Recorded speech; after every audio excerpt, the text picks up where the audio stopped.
Buenas tardes, compañeros y maestros. Nosotros somos el equipo 1 y les vamos a exponer acerca de los reglamentos de la Ley GEPA en materia de contaminación atmosférica, ruido y auditoría ambiental. Mi nombre es Diana Ábalos. Siguiente, compañera, por favor. Yo les voy a hablar, para comenzar, sobre la Constitución Política de los Estados Unidos Mexicanos.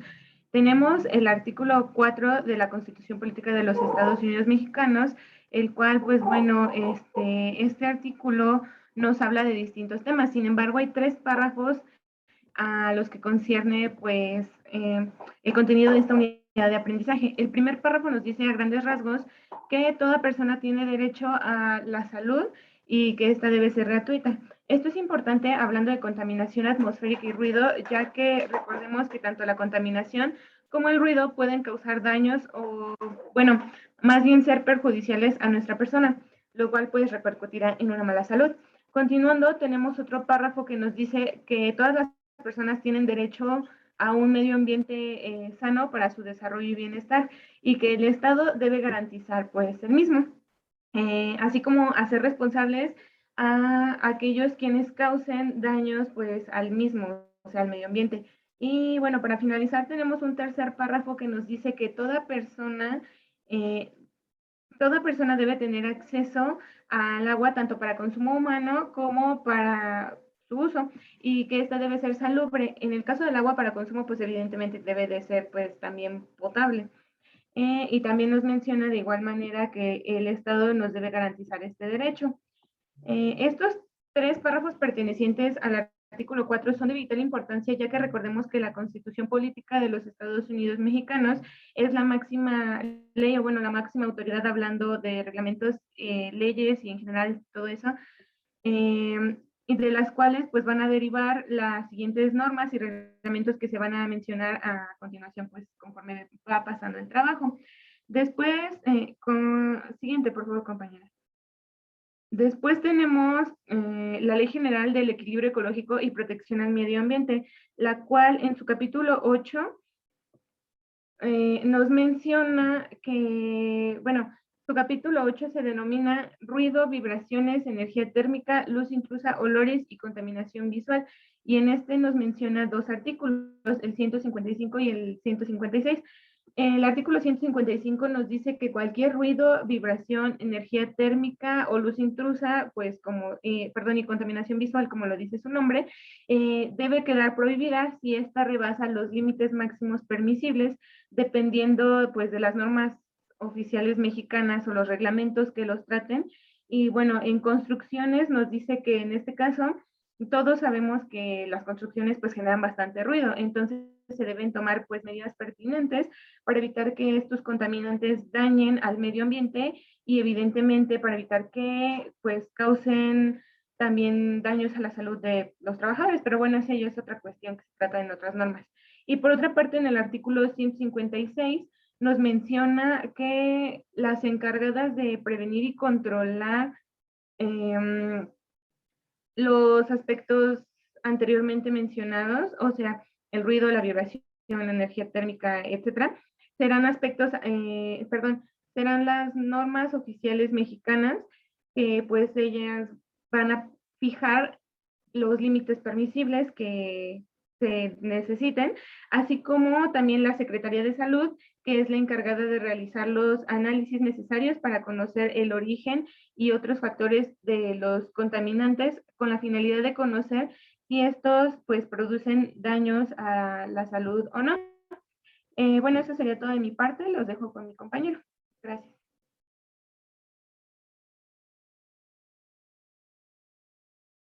Muchas gracias, compañera. Yo soy Domínguez Diego y yo les voy a platicar un poco más justamente sobre el reglamento de la Ley General del Equilibrio Ecológico, la protección al ambiente, pero más específicamente en materia de prevención, la contaminación de la atmósfera.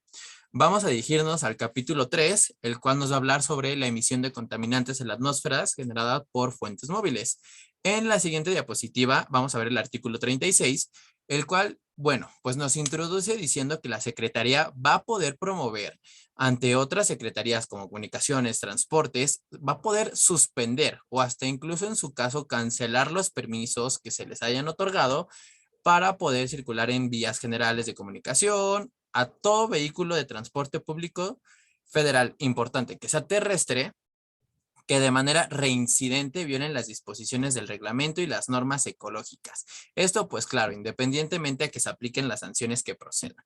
Bueno, para poder garantizar esta sustentabilidad en las actividades económicas, esta secretaría va a emitir, o bueno, sí, emitirá normas oficiales en las cuales la materia ambiental y el aprovechamiento sustentable de los recursos naturales van a tener ciertos objetos. Estos en específico van a ser, uno, establecer requisitos, especificaciones, condiciones, procedimientos, parámetros y algunos límites. Todo esto que sea permisible para que se pueda observar en algunas zonas, regiones, hasta incluso cuencas o ecosistemas, qué aprovechamiento en los recursos naturales y el desarrollo de actividades económicas en este uso y distinto de bienes e insumos y procesos.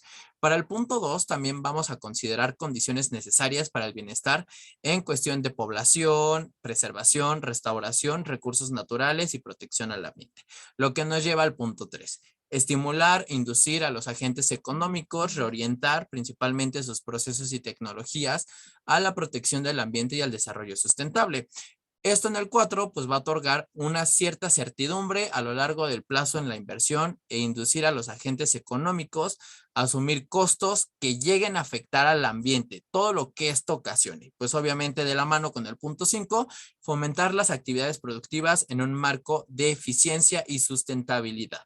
Obviamente esto también va de la mano con el artículo 37, el cual nos habla sobre pues todos los interesados en obtener la autorización de la Secretaría de Comunicaciones y Transportes. ¿Esto para qué? Pues para establecer centros de verificación que tienen que ser obligatorias hacia los vehículos de transporte público, como ya lo mencioné en el artículo 36, terrestres, y que deberán presentar dicha dependencia a su solicitud en información y documentación, ya sea el nombre, la denominación o razón social del domicilio del solicitante, los documentos que acrediten su capacidad técnica y económica para realizar la verificación, la ubicación, superficie del terreno, infraestructura, descripción del procedimiento de verificación y por último, pues todos los requerimientos que la Secretaría no solicite.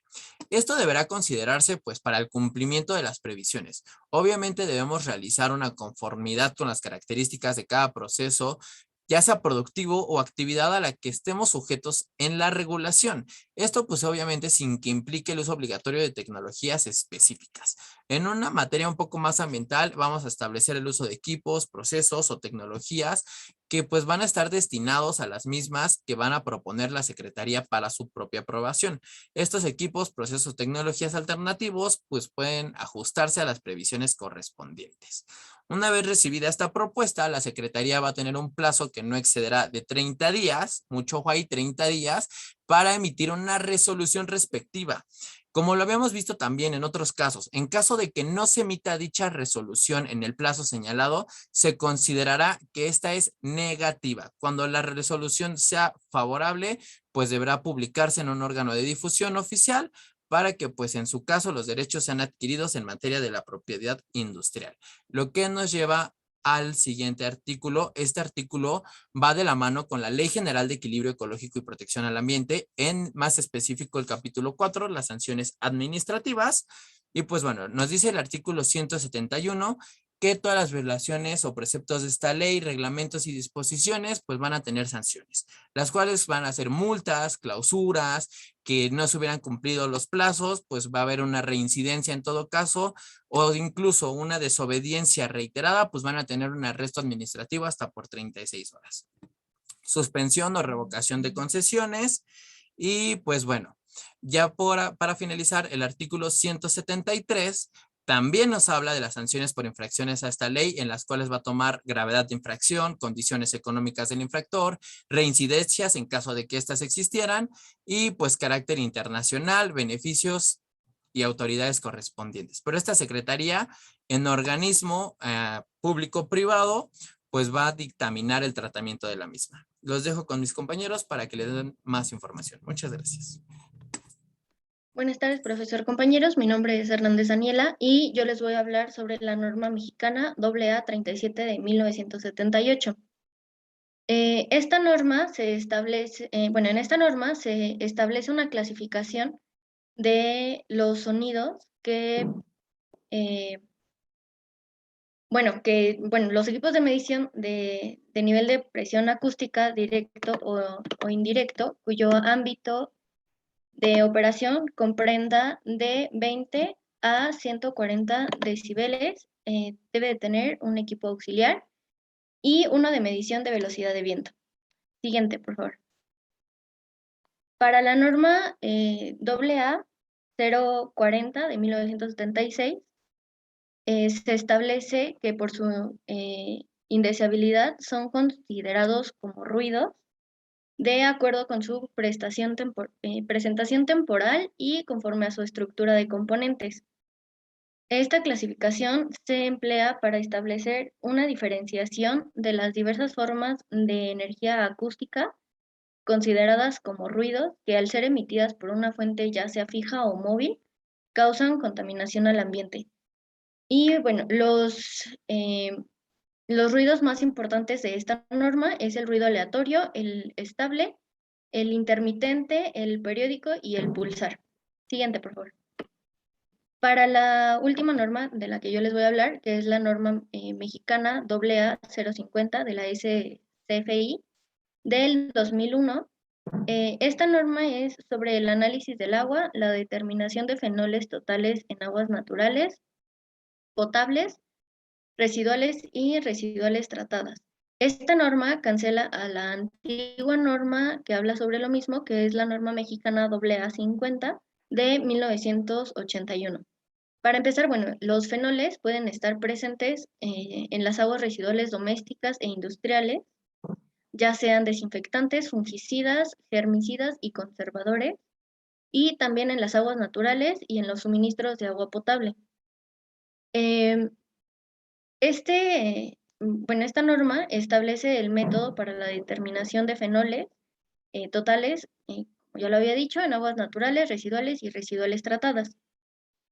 La cloración de tales aguas puede producir unos clorofenoles olorosos, y estos producen un mal sabor y son carcinogénicos.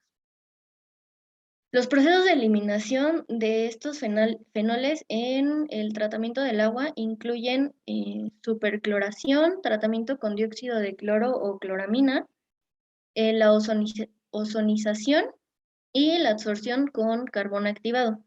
Y para poder realizar de manera adecuada esta eliminación, el prevenir problemas y daños tanto a los ecosistemas como los riesgos a la salud humana, es importante conocer cuantitativamente la presencia de estos. Siguiente, por favor. Y para los propósitos de esta norma se establecen algunas definiciones en las cuales, las más importantes es aguas naturales, que se define como el agua cruda, subterránea, de lluvia o de tormenta, residual y superficial. Las aguas residuales, que son de composición variada, provenientes de las descargas ya sea municipales, industriales, comerciales, agrícolas, pecuarias o domésticas, o la mezcla de dos o varias de las anteriores. La descarga, que es la acción de verter, infiltrar, depositar o inyectar agua residual a un cuerpo receptor en forma continua, intermitente o fortuita. Y la precisión, que es el grado de contaminación, es el grado de concordancia en el resultado de resultados analíticos individuales cuando el procedimiento analítico se aplica repetidamente a diferentes alícuotas o porciones de una muestra homogénea.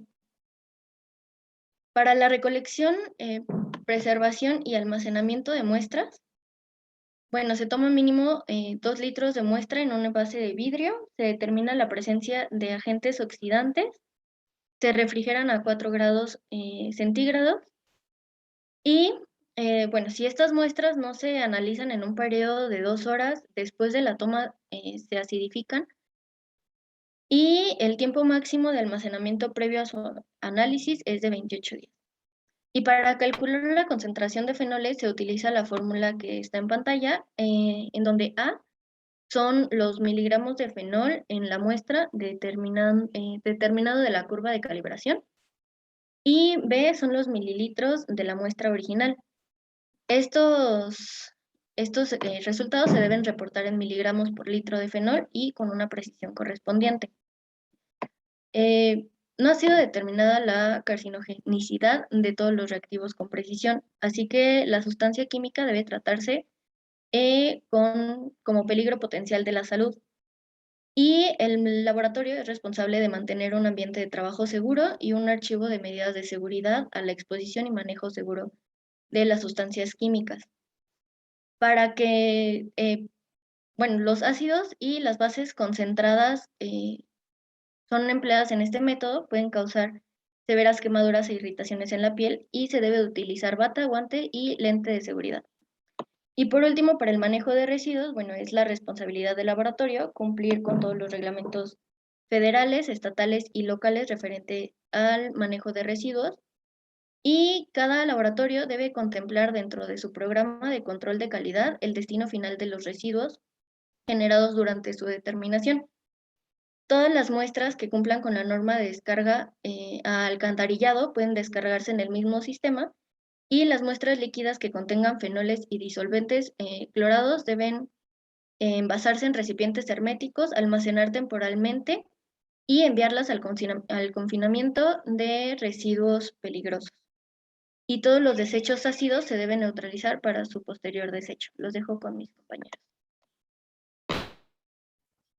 Gracias, compañera. Bueno, yo soy Ibáñez Mariana y ahora yo les voy a hacer mención sobre la norma oficial mexicana número 47 de 1976. Para agregarle un poquito de valor a esta presentación, tomamos estas normas adicionales que vienen en la pirámide que se nos ha proporcionado. Bueno, esta norma nos va a hablar sobre los sonómetros para usos generales.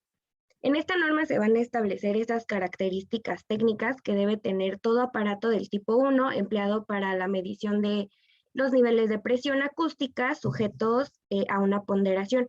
Estas características se aplican a sonómetros de uso general, pero no pueden medir ruidos impulsivos. Nos van a hacer mención sobre sus características generales. Un sonómetro debe constar de los elementos que tenemos aquí en pantalla, que sería de un micrófono, un amplificador, redes de ponderación, atenuador e instrumento.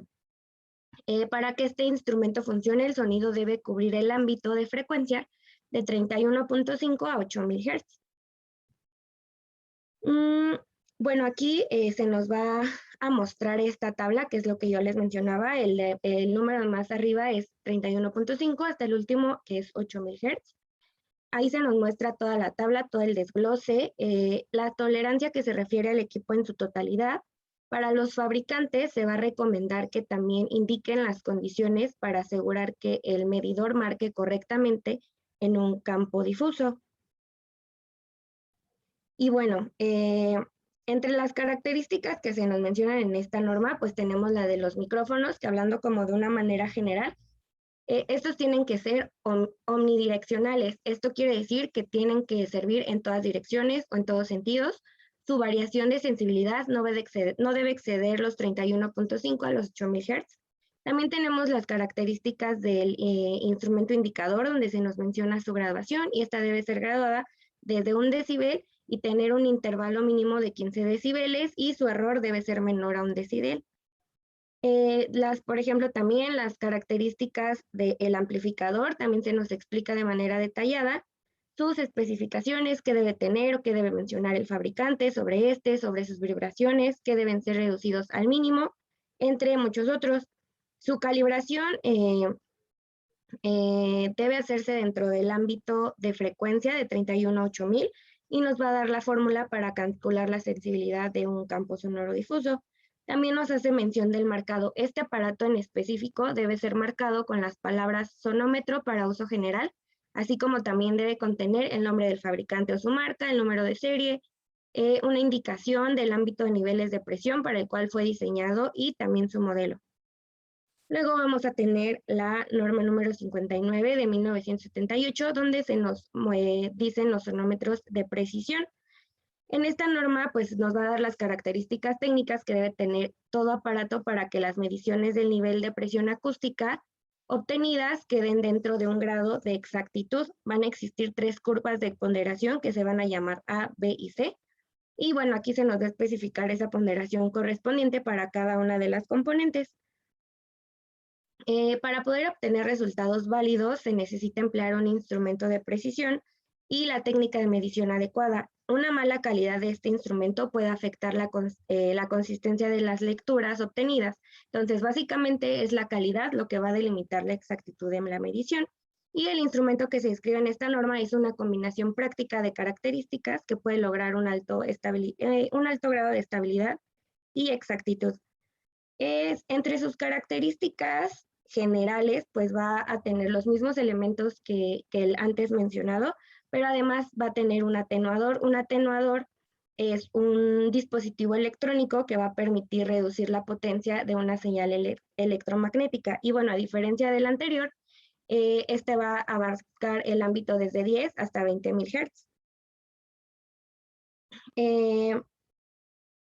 Hz. Su marcado de este, a diferencia del anterior, tiene que decir sonómetro de precisión y va a decir lo mismo que el otro.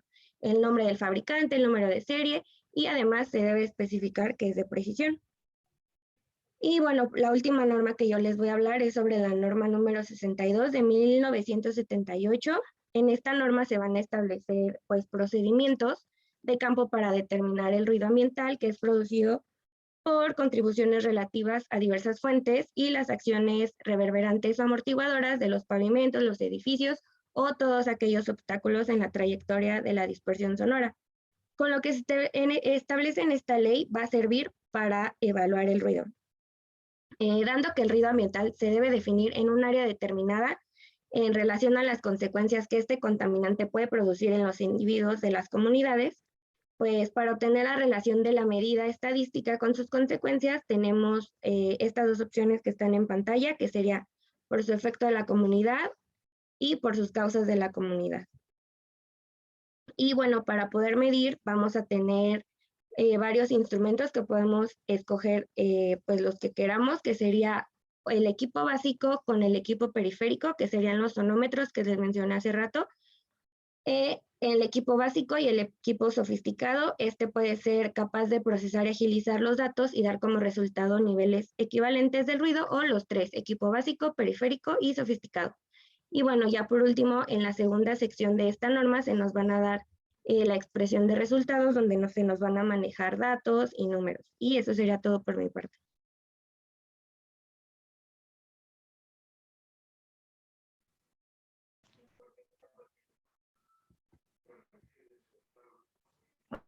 Buen día, profesor, compañeros. Mi nombre es Daniel Velázquez y les hablaré sobre las normas 79, 80, 81, 82 de la Semarnat de 1904. Empezando con la norma 79, esta tiene como objetivo límites máximos permisibles de emisión de ruido de los vehículos automotores nuevos en planta y en todo de medición.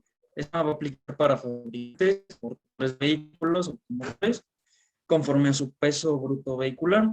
Para cumplir con este objetivo se tienen unas ciertas especificaciones. La primera es el equipo de medición, el cual va a ser muy similar en todas estas normas y consta de un sonómetro, un pistófono, micrófono, tacómetro, anemómetro.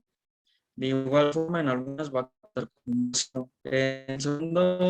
en segundo preparación del vehículo. Aquí tenemos dos puntos importantes: los neumáticos, la presión que indica el fabricante, y el vehículo debe encontrarse en una temperatura de operación normal.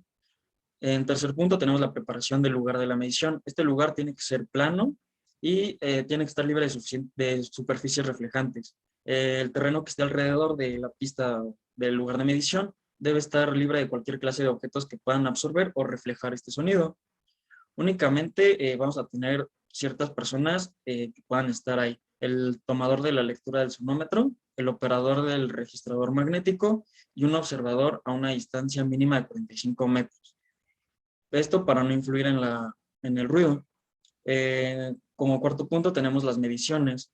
El nivel sonoro de fondo tiene que ser menos de 10 decibeles y solo se efectuará estas mediciones cuando el viento sea menor a 19 kilómetros por hora.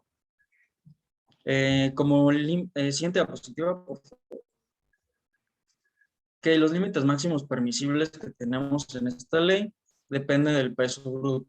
Si es de 3,000 kilos, son 79 decibeles. Si van de más de 3,000 kilos hasta los 10,000, 81 decibeles. Y si pasa de los 10,000, son 84 decibeles. Siguiente diapositiva, por favor. Que en la NOM 080 de la Semarnat se van a establecer los límites máximos de ruido que provengan del escape de vehículos automotores, bicicletas y triciclos motorizados. En tanto de medición, para los vehículos, motocicletas y triciclos que circulen por vías de comunicación terrestre. Igual ciertas especificaciones. En esta, como vuelvo a reiterar, se necesita el sonómetro, pistófono, micrófono, anemómetro y el tacómetro. Aquí, para el caso de motocicletas y triciclos, tiene que tener una precisión de más o menos 100 revoluciones. En este punto tenemos que igual tiene que estar libre de superficies reflectantes del sonido.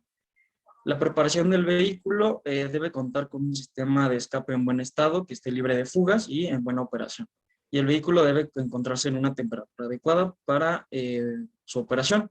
Procedimiento de vehículos que consumen gasolina o gas LP u otros combustibles alternos. Debe colocarse el micrófono a 1 metro de la salida del escape en un ángulo de 45 grados. Para el procedimiento de vehículos que consuman diésel, tiene que estar igual a una altura de tiene que estar a una inclinación de 45 grados y a 1 metro de la salida del escape 3 veces.